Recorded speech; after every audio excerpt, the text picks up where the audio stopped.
దేవునికి స్తోత్రం. మీకందరికీ నా వందనాలు. ఉదయకాలమే దేవుని యొక్క వాక్యమును ధ్యానించుకుందాము. తీతుకు రాసిన పత్రిక 3వ అధ్యాయము 9వ వాక్యము. తీతుకు రాసిన పత్రిక 3వ అధ్యాయము 9వ వాక్యము. అవివేక తర్కములను, వంశావళులను, కలహములను, ధర్మశాస్త్రమును గూర్చిన వివాదములను నిష్ప్రయోజనమును వ్యర్థమునై ఉన్నవి గనుక వాటికి దూరముగా ఉండుము. దేవుని బిడ్డలారా, ఇక్కడ చెప్పినవి నిష్ప్రయోజనము. ఒక విశ్వాసికి ప్రయోజనమైనటువంటివి ఏంటివి, నిష్ప్రయోజనమైనటువంటివి ఏంటివి అని తెలిసి ఉండాలి. ఆ జ్ఞానమును పొందుకొని ఉండాలి. ఆ వివేకమును పొందుకొని ఉండాలి. వాక్యం సెలవిస్తుంది, పాముల వలె వివేకులై పావురం వలె నిష్కపటులై ఉండండి. లోకములో బహు జాగ్రత్తగా ఉండండి, సాక్షులుగా ఉండండి అని దేవుని యొక్క వాక్యం సెలవిస్తుంది. ఇక్కడ ప్రయోజనమైనటువంటివి ఏంటివి, నిష్ప్రయోజనమైనటువంటివి ఏంటివి అనేది మనకు దేవుడు వాక్యం ద్వారా తెలియజేస్తున్నారు. నిష్ప్రయోజనమైనటువంటి ఏంటివో మనకు రాయించి పెట్టినాడు. దానివల్ల ప్రయోజనమైనటువంటివి నువ్వు గ్రహించగలుగుతావు.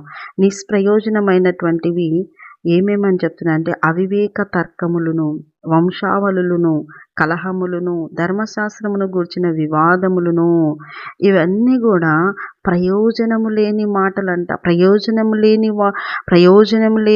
లేనివిగా ఉన్నాయి. వాటి గురించి మీరు తర్కములు పెట్టుకొని కొట్లాటలు కలహాలు పెట్టుకోవడము ప్రయోజనము ఉండదు. కనుక అటువంటి వివాదాలు కలహాలకు నువ్వు దూరంగా ఉండు. అనవసరంగా వాటి గురించి తర్కాలు కలహాలు, తర్వాత వంశావళులలో దానిల గురించి దీనిల గురించి అనేక రకాలైనటువంటి విధమైనటువంటి మాటలు మాట్లాడుతూ సమయమును వృధా చేసుకోకుండా, వాటి వలన వచ్చేది ఏమీ లేదు, ప్రయోజనం లేదు, అనవసరమైనటువంటి వాటికి నీ సమయమును వెచ్చించి ప్రయోజనమైన వాటిని వెతుకోకుండా, ప్రయోజనమైన వాటి మీద సమయం పెట్టకుండా నీ సమయం దొంగిలించబడుతుంది అనేది గమనించుకో. అటువంటి తర్కాలు పెట్టుకొని, కలహాలు పెట్టుకొని, వాటి గురించి నువ్వు డిబేట్లు, కలహాలు, వివాదాలు పెట్టుకున్నట్లయితే వ్యర్థమై ఉన్నది. అవి వ్యర్థమై ఉన్నాయి కనుక ఆ వ్యర్థమైనది నువ్వు ఏం చేసుకోవాలి అంటే నీ నుండి దూరపరచుకోవాలి. అటువంటి వాటికి నువ్వు దూరంగా ఉండాలి.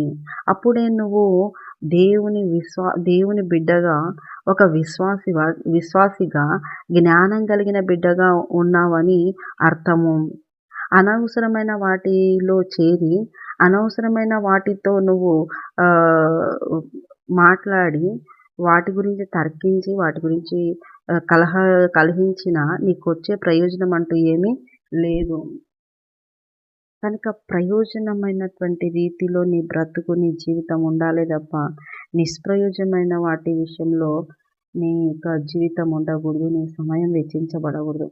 ఇవి ఎక్కడెక్కడో జరుగుతున్నాయిలే, మేమెక్కడ పోయినామో అక్కడ ఆ టీవీలలోకి, ఆ షోలోకి, ఈ షోలోకి అని కాదు. కుటుంబాల్లోనే కూర్చొని బైబిల్ విషయాల్లోనే మాట్లాడుతూ నాది కరెక్ట్ అంటూ కలహాలకు దారి తీసి, గొడవలకు దారి తీసి, నేనే పర్ఫెక్ట్ అనే వాడికి వచ్చేసి నాకు తెలిసినదే ఎక్కువ, నాకు తెలిసినదే జ్ఞానం అనే దానికి వచ్చేసి చాలామంది కుటుంబాల్లో గొడవలు, తేడాలు వచ్చేసి మనస్పర్ధలకు దారి తీసే పరిస్థితి వస్తుంది. కనుక అటువంటి రీతిలో ఉండకుండా ఫస్ట్ కుటుంబంలోనే ప్రయోజనమైనటువంటి వాటి విషయంలోనే చర్చించుకోవాలి. ప్రయోజనం అనుకుంటేనే మాట్లాడాలి.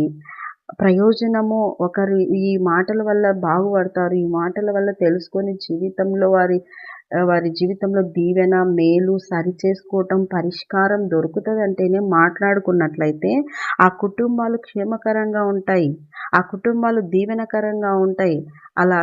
అలా కాకుండా వ్యర్థమైన వాటిని గురించి కుటుంబాల్లో ఈ విధంగా దీనిల గురించి వంశావళుల గురించి ధర్మశాస్త్రం గురించి, తర్వాత ఇంకా అవివేక తర్కాల గురించి, ఇట్లా కలహములను ఇలాగా దీనిల గురించి కొట్లాటలు పడి సమయం దొంగిలించబడకుండా కుటుంబంలోనే జ్ఞానం కలిగి ఒక విశ్వాసిగా జ్ఞానం కలిగి ఉన్నప్పుడు ఆ కుటుంబము దీవెనకరంగా మార్చబడుతుంది. కనుక వాటికి దూరంగా ఉండి దేవుని ఇచ్చిన సమయమును సద్వినియోగం చేసుకుంటూ దేవునికి ఇష్టంగా బ్రతికినట్లయితే గొప్ప దీవెన పొందుకుంటారు. అట్టి కృప మీకు కలుగునుగాక. ఆమేన్. చిన్న ప్రార్థన చేసుకుందాం. యేసయ్య నీకు వందనాలు. అయ్యా విన్నవారి జీవితాలు నిజమే కుటుంబాల్లో కూడా ప్రభు వ్యర్థమైన తర్కాలు, వ్యర్థమైన కలహాలు, అనవసరమైన వాటికి నైనా గొడవలు పడుతూ నైనా సమయంను వృధా చేసుకుంటున్న వారు ఎంతోమంది ఉన్నారు. అలా లేకుండా జ్ఞానం కలిగిన వారుగా, జ్ఞానం కలిగినటువంటి బిడ్డలుగా, విశ్వాసులుగా బ్రతుకున్నట్లు వారికి జ్ఞానోదయం కలిగించాల్సిందిగా ప్రార్థిస్తూ యేసు పరిశుద్ధ నామమున అడుగుతున్నాం మా తండ్రి. ఆమేన్, ఆమేన్, ఆమేన్. యేసు రక్తమే జయం, శిలువ రక్తమే జయం.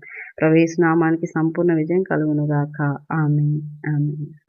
Good morning. Praise Lord. దేవుడు మళ్ళీ దీవించునుగాక. ఆమేన్.